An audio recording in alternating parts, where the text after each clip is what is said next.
Mbola faly miarabanao amin'ny anaran'i Jesosy Tompo aho amin'ny alalan'izao video izao. Ary manasanao hiara hivavaka amiko hiantso ny fanahy masina, hiasa amiko sy aminao, satria efa tena efa akaiky Jesosy. Ka raha tsy ny fanahy masina no mitari-dalana antsika, dia zava-poana ihany izay rehetra ataontsika. Hiara hivavaka isika tompoko. Ry Andriamanitra avo indrindra misaotra anao, midera anao, manaja anao ray. Eo anatrehan'ny anjelinao any an-danitra. Misaotra anao aho Jesosy, satria mbola afaka aho anambara ny fahatsaranao amin'ny olonao tsiraray avy. Satria Jesosy naniraka ahy anao, ka tsy afaka angina aho Jesosy. Satria raha tsy miteny aho, dia anadinanao ahy ny ran'ny olona tsiraray avy izay are izao video izao. Jesosy Tompo, mangataka ny herin'ny fanahy masinao hiasa amiko sy hiasa amin'ny vahoakanao. Ka aoka ianao fanahy masino ny hiteny amin'ny alalako, ka ny nofo rehetra dia tsy anana anjara amin'izao fotoana izao. Ary mangataka koa aho Jesosy ny ranao soa, andrakotray sy ny asanao sy ny olonao tsiraray avy izay mifoa manatona anao. Jesosy anao ny dera, anao ny haja, anao ny voninahitra. Anao izany satria anao lay alfa sy omega. Ianao Andriamanitro no fiandohanay ary mbola koa hiafaranay. Ka nisaotra no atolotro anao raha eo no ny fitiavanao anay, ary koa ny famindrampo izay mbola nomenao anay anio, satria mbola velona izahay, ka mbola afaka mibebaka, mbola afaka miomana iaona aminao. Misaotra Tompo. Aleluia. Amen. Ry havana, mety misy mametra-panontaniana aminareo hoe maninona no video indraindray toy izao no ataoko, mivoaka vatana toy izao na indraindray feo fotsiny ihany.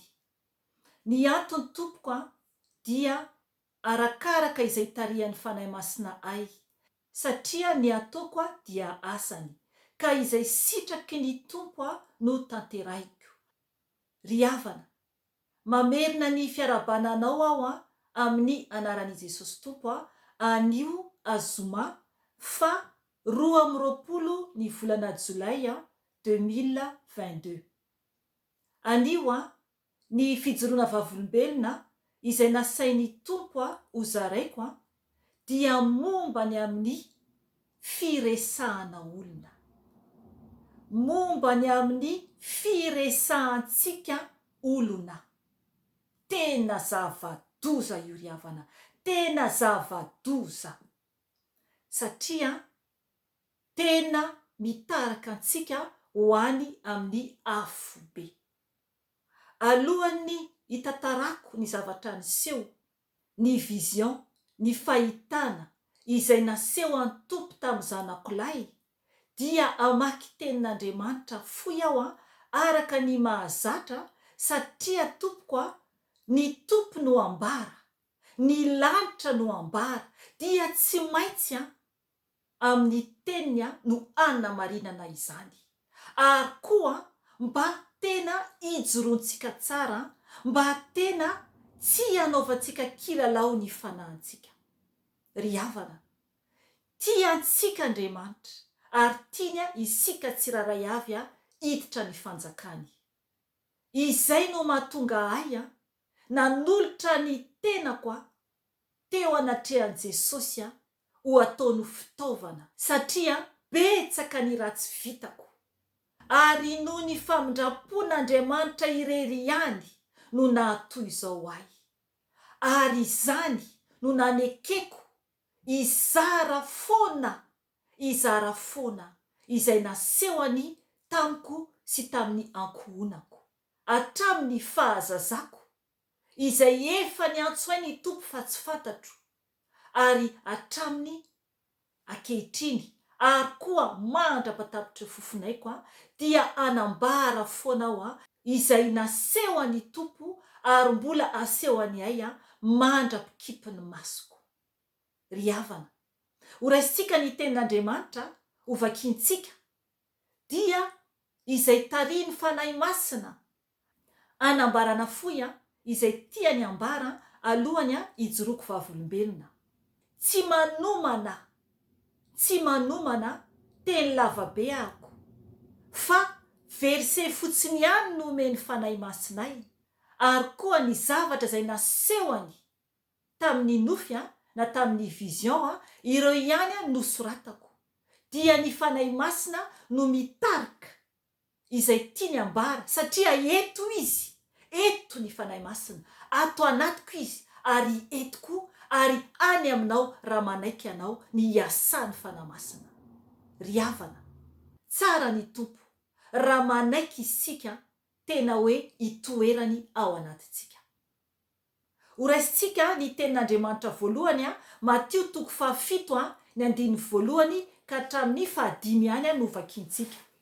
Matio 7:1 ka hatramin'ny 5 any no vakiantsika. Ho vakiantsika izany amin'ny anaran'i Jesosy Tompo.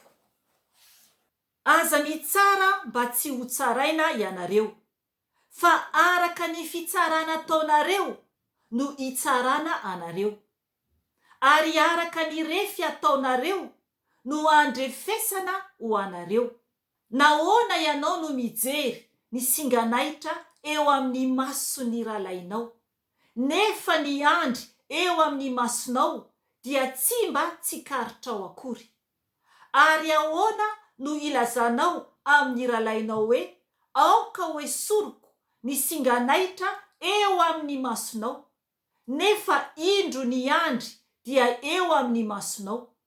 Ry mpiatsara velatsia, esory aloha ny andry eo amin'ny masonao, fa amin'izay vao ho hitanao tsara ny hanesoranao ny singanaitra eo amin'ny mason'ny rahalainao.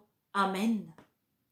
Ry havana, mananatra antsika ny tenin'Andriamanitra nio, ny amin'ny fomba fitsarantsika olona, ny amin'ny fomba fitenenantsika olona. Isika dia mahita foana ny fahalemeny hafa, ary mitsara olona foana isika. Jesosy eto no miteny, tsy tiany Jesosy mihitsy ny mitsaratsara olona, satria Tompoko tsy anjarantsika no mitsara na iza, fa Andriamanitra irery ihany no mpitsara. Ao amin'ny Salamo 5:7-7 andao vakiantsika manambara fa Andriamanitra no mpitsara. Salamo 5:7-7 ho vakiko amin'ny anaran'i Jesosy Tompo. Fa Andriamanitra no mpitsara, mampietry ny iray izy ary manandratra ny iray hafa kosa. Fa misy kapoaka eo an-tanan'ny Tompo, feno divay mandroatra, miaroaro zavatra iny ka ampisotroany. Eny, ny ratsy fanahy rehetra amin'ny tany dia hitroka ny faikany. Amen. Ry havana, zava-doza, isika mitsara olona dia ho tsarain'Andriamanitra, ary araka ny teniny eto dia ho ampisotroany ao anatin'ny kapoaka feno divay mandroatra. Eny, ny ratsy fanahy rehetra amin'ny tany dia hitroka ny faikany. Amen. Enganeka tsy ho tonga amintsika izany. Enganeka tena hiala isika amin'ny toetra ratsy fitsarana olona. Isika rehetra izany, ny olombelona rehetra, ny lelantsika io dia mila isika mitandrina n'io lela io, satria io lela io no hiaviany ratsy rehetra. io lela io dia mipetipetina amin'ny zavatra tokony tsy ho tenenina. Any amin'ny bokon'ny Jakoba izy no miteny an'izany. Andao vakintsika Jakoba 3:3 andininy 7-5 no vakintsika. Ho vakintsika io amin'ny anaran'i Jesosy Tompo. Raha asiantsika lamboridy amin'ny vavany soavaly mba anarahany antsika dia mitondra ny tenany manontolo isika. Indreo koa ny sambo na dia lehibe aza ireny ka entiny rivotra mahery dia aody ny familiana kely foana izy ho any amin'izay tiany hitondrana azy. Toy izany koa ny lela, taova kely izy kanefa mirearea fatratra. Indro afo kely monja dia mahadoro ala lehibe. Andao toy izantsika hatreo amin'ny 10:10. 10:9. Afo koa ny lela, faharatsiana tsy hitalany eo amin'ny momba ny tenantsika dia ny lela no mampipetipetina ny tena manontolo ka mandoro izao zavatra ary rehetra izao, sady arehitry ny afobe izy. Folaka avokoa ny karazana biby dia rehetra sy ny vorona ary ny biby mandady sy mikisaka mba amin'ny any an-dranomasina. Eny, folaky ny olombelona ireny, nefa tsy misy olona mahafolaka ny lela. Zava-dratsy tsy haitohaina izy, sady fenimpoizina mahafaty. Izy no isaorantsika ny Tompo dia ny ray, ary izy ihany koa no anozonantsika ny olona izay natao araka ny endrik'Andriamanitra. Avy amin'ny vava iray ihany no ivoahan'ny fisaorana sy ny fanozonana. Ry rahalaiko, tsy mety raha misy izany. Amen. Raha mbola toizana vakina dia fananarana. Tsy mety zany raha ohatra isika ka tsy matandrina io lelantsika io. Satria ny lelantsika dia io no isaorantsika n'Andriamanitra. Nefany io ihany koa no anozonantsika olona. Tsy mety izany. Rehefa masina ao amin'ny Tompo isika dia mila isika ho mendrika an'Andriamanitra, mila isika ho tanteraka eo anatrehan'Andriamanitra. Eto ry havana ny ten'Andriamanitra dia manambara fa raha namaky tsara isika dia hoe raha asiantsika lamboridy amin'ny vavany soavaly mba naharahany antsika dia mitondra ny tenany manontolo isika. Zany hoe raha ohatra fotsiny ny vavany soavaly no asianao lamboridy dia tazomina tiarina nefa ny soavaly dia ny tenany manontolo no entitsika.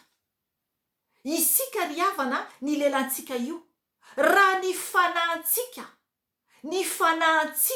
ao anatitsika rehefa zanak'Andriamanitra isika, ka ny fanahintsika izay efa giden'ny fanahin'Andriamanitra, giden'i Jesosy no mitondra antsika dia voatandritsika ny lelantsika.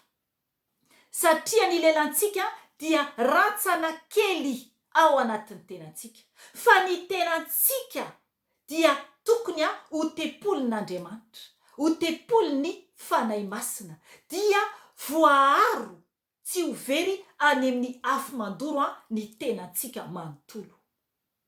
Ry havana, mbola maki tenin'Andriamanitra, vitsy ahako dia ijoro Vavolombelona aho avy eo. Ho vakintsika koa ny ao amin'ny Korotianina 1:4-5 ihany. Korotianina 1:4-5 ihany. Ho vakiko amin'ny anaran'i Jesosy Tompo. Koa amin'izany aza mitsara na inona alohan'ny fotoana dia ny fiavian'ny Tompo izay ampiharihary ny zavatra takona ao amin'ny maizina ka ampiseho ny fikasany fo dia samy ahazo izay dera sahaza aviavy amin'Andriamanitra ny tsiraray. Amen.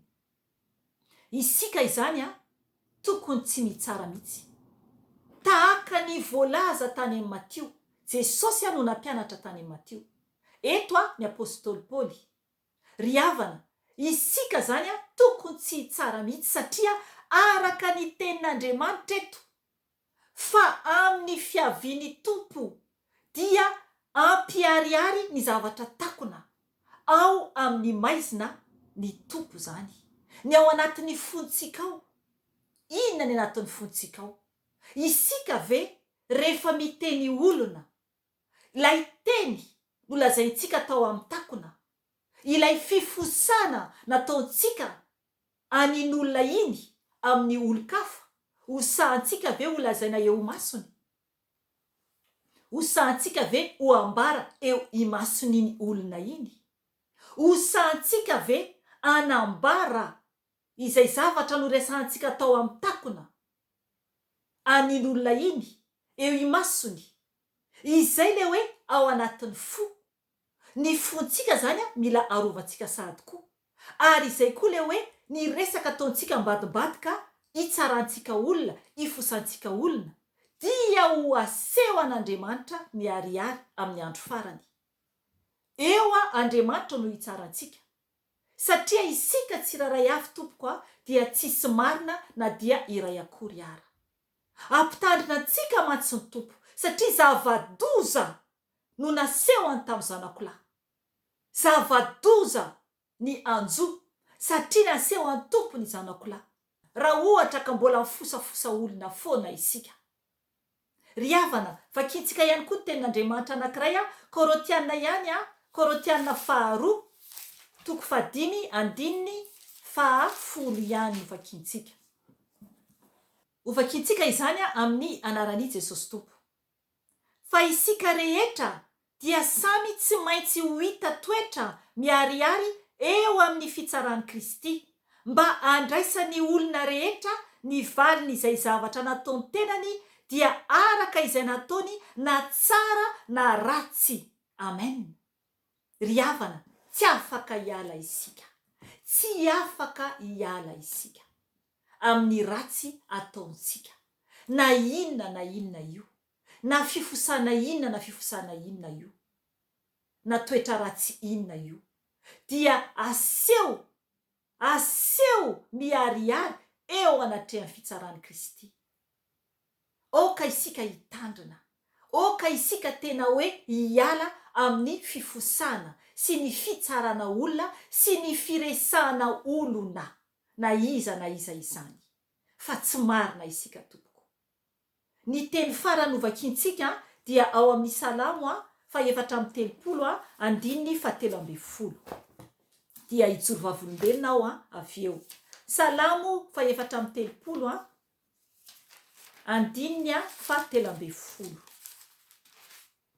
Hovakiko izany amin'ny anaran'i Jesosy Tompo. Dia arovy amin'ny ratsy ny lelanao, ary aoka ny molotrao tsy hiteny fitaka. Aleo hotohizako hatramin'ny 9:40. Alaviro ny ratsy ka manaova soa, mitadiava fihavanana ka arao izany. Ny mason'ny tompo dia mitsinjo ny marina, ary ny sofiny miaino ny fitarainany. Ny tavan'ny tompo dia tezitra amin'ny mpanao ratsy, mba ho fongorany tsy ho eo amin'ny tany ny fahatserovana azy. Amen. Ry havana, arovy ny lelanao amin'ny ratsy, ary ny molotrao mba tsy teny fitaka. Satria tezitra amin'ny mpanao ratsy ny tompo, ary ho fongorany tsy ho eto amin'ny tany ny fahatserovana ny mpanao ratsy. Aoka isika tena hitandrina. Ny fijoroana Vavolombelona izay ambarako aminao dia ny fahitana izay hitany Zanakolahy. Ndray andro ry havana, nandeha nanao vakansa izahay, efa taona maro izay. Ary tany amin'ny toerana fanaovana vakansa izahay dia ny fomba fataonay zany ndraindray izahay mandeha miala amin'le toerana dia mandeha mijery zany ny tanàna manodidina an'ilay toerana fitsangatsangananay, zany hoe alavitra ihany zany, ohatra hoe 20 kilometatra na 30 kilometatra miala eo na 50 mihitsy aza, dia mandeha mijery an'ireny toerana reny zany dia tamin'izay fotoana zay raha tao anaty fiara izay efa mianaka, izay mivady teo aloha, izy mianadahy tao aoriana, zany hoe mbola tsy tena lehibe zany ny ankizy tamin'izany. Dia ny zavatra niseho izay telo mianaka, izahako, ny vadiko, ny zanako vavy dia niresaka olona, zany hoe tsorina, tsisy mamenatra izany, mifosa olona, olona tsy eo imasonay, niresaka olona zany izahay. Nefa izahay mieritreritra hoe tsy mifosa olona fa miresaka olona, tsy tadidiko intsony hoe iza no olona na iza ireo olona no resahinay tamin'izany fotoana izany, fa niresaka olona zany izahay. Dia nitoetra ny zanakolahy hatramin'ny fahakely na dia efa lehibe ara izy ireo amin'izao fotoana izao dia tsy mba miteny firy izy io. Raha vao ohatra miresaka olona na miresaka zavatra tsy araka ny sitrapon'Andriamanitra dia mangina tanteraka mihitsy izy, tsy ahenonao feo izy na dia kely akory ara. Ry havana, tamin'io fotoana io izay zany anaty fiara hoy teo, dia mandeha zany ny fiaranay, dia eny an-dalana eny zany dia miresaka izay telo mianaka, dia izy avy ao aoriana, araka anteneniko teo hoe izy mianadahy avy ao aoriana, dia tsy miteny mihitsy io zanakolahy io, fa noho ny avy eo noho ny efa tonga zany izahay dia nisy fotoana zany no tenenany taminahako, ry havana, aoka ianao iaino tsara, aoka ianao iaino tsara, fa anatra ho antsika tsiraray avy no ambarako aminao anio, ary mangataka aminao ary aho izara amin'ny olona rehetra na iza satria mbola be ny ao anatin'ny fifosana. Hoy ilay zanakolahy miantso mamaozy izy tamin'ny isika tao anaty fiara, dia ianareo izy miresak'olona, dia ny zavatra niseho hitany, zany hoe nahita fahitana izy tampotampoka teo ilay zanakolahy, dia tsy tao anaty fiara fa nievaeva teny ambonin'ny fiara, dia hitany ny fiaranay, hitany ny fiaranay fa eo aloha amin'ny arabe, nitresaka ny arabe, ary nisokatra ny danadana ilay arabe, ary lavaka be ozy izy no teo alohanay, lavaka be, ary ny fiaranay mizotra andeha hianjera ao anatin'io lavaka be io, andeha hianjera ao anatin'io lavaka be tsy hita fiafarana io. Ry havana, ilay zanakolahy tsy tao anaty fiara, fa nasehoan'ny tompo zany amin'ny fanahy, hoe eny ambony izy mahita ny zava-doza iseho amin'ny fifosanay olona. Ry havana, ny varavaran'ny Afobe no miandry anay ho latsaka ao hitelina anay telo mianaka, satria ny tany misokatra, ny fianjerana any anaty lavaka any ambany any, dia Afobe zany no miandry. Izay ilay tenin'Andriamanitra maro izay novakiantsika teo, ny amin'ny lela, ny amin'ny fifosana, raha tsy matandrina isika dia ny Afobe no miandry, Satana no miandry antsika, ary izy no ampijaly antsika. Tsy miaraka amin'Andriamanitra ny fifosana. Raha tamin'izany fotoana izany tompoko, raha ohatra nanao accident ohatra izahay, aiza ny afaranay telo mianaka? Aiza? Mbola famindram-pony tompo, mbola famindram-pon'Andriamanitra no namindrany fony taminay. Satria na dia hoe milaza ho kristianina raha izahay tamin'izany fotoana izany, nefa mitsara olona, tao anatiny tsy fahalalana, tao anatiny tsy fahalalana. Ny amin'ny firesahana olona no nampisehony tompo tamin'ny Zanakolahy. Avertissement, fampitandremana fa ankohonan'Andriamanitra izahay. Ankohonan'Andriamanitra izahay ka tsy maintsy miverina eo aminy, miala amin'ny ratsy rehetra, mitandrina ny lela, mitandrina ny toetra mba tsy hizotra any anatin'io lavaka antsana izay mifampijaliana mandrakizay tsy azontsika ialana. Ry havana, ao amin'ny Apokalipsy 2:20 andao vakintsika io na dia ny teny ary aho hoe tenin'Andriamanitra farany vakintsika teo teny Tompo ho raisitsika ihany Apokalipsy 2:20 ny andininy 9 ho vakiko amin'ny anaran'i Jesosy Tompo, satria izay no tiany fanahy masina ho ambara eto. Fa ny osa, ny tsy mino, ny vetaveta, ny mpamono olona, ny mpijangajanga, ny mpanao ody ratsy, ny mpanompo sampy ary ny mpandainga rehetra dia anana ny anjarany ao anatin'ny farimy rehetra afo sy solifara. Izany no fahafatesana faharoa. Amen. Ary raha mitodika isika eo amin'ny andininy 10 Apokalipsy 2:20 dia toy izao no vakiny amin'ny anaran'i Jesosy Tompo. Ary ny devoly izay namitaka azy dia natsipy tany amin'ny fariafo sy solifara, izay misy ilay bibidi sy ilay mpaminany sandoka koa, ary ampijaliana andro aman'alina mandrakizay ireo. Amen. Itoerana io tompoko dia ho an'ny bibidi, ho an'ny devoly sy ho an'ny satana, ny farimy rehetrafo. Ary ny tenin'Andriamanitra eto amin'ny andininy 9 izay novakintsika teo amin'ny 1:20 dia ny mpandainga rehetra. Ny mpandainga rehetra dia ho any koa, satria ny antony nanomezan'ny fanahy masina an'io hoe ny mpandainga rehetra, ny olona izay tsy miteny ny marina fa miresaka olona ambadika, dia rehefa tonga eo alohan'le olona ianao nefa ny hafa ny resakanao, nefa ny ianao avy nifosa, dia anisany mpandainga, anisany mpiatsara velatsy tahaka ny tenin'ny Tompo ao amin'ny Matio izay vakintsika teo, Matio 2:7. Ny ao amin'ny Matio 2:7 izay vakintsika teo dia nanambara mihitsy ny tenin'Andriamanitra amin'ilay hoe ry mpiatsara velatsy, esory aloha ny andry eo amin'ny masonao, fa amin'izay vao ho hitanao tsara ny anesoranao ny singanahitra eo amin'ny masony ralainao. Mpiatsara velatsy zany isika raha mitsara olona.